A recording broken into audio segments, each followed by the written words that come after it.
নিকি আৰু বাবলু তহঁতক যে পদ্য মুখস্থ কৰি আহিবলৈ দিছিলো মুখস্থ হ'ল নে নাই? হয় ছাৰ, আমাৰ হ'ল। নিকি তোৰ হ'ল নে নাই? তেতিয়াহ'লে ছাৰ, মই নিকিয়ে মুখস্থ আগতে কৰি নিকাহৰ আহিছোঁ। পদ্যটো মুখস্থ মাতচোন। হ'ব ছাৰ, মই মাতিছোঁ। আগতে নিজে নিকাহ, আনক ধোৱা আগতে ভাই নিজে নিকাহ। নিজৰ হিয়া মনৰ মলি ধুই পখালি ল, আনক কোৱা আগখিনিতে নিজে সঁচা ক।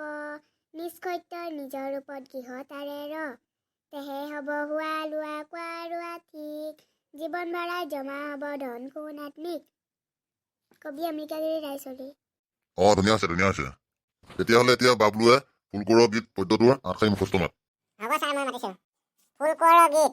কাঠৰ পক্ষী ঘোঁৰা জেউতি চৰিলে, উৰি যাওঁ কৰিল, ছমাহৰ বাটকে যায় একেদিনে মালিনী বাৰীতে পৰিল।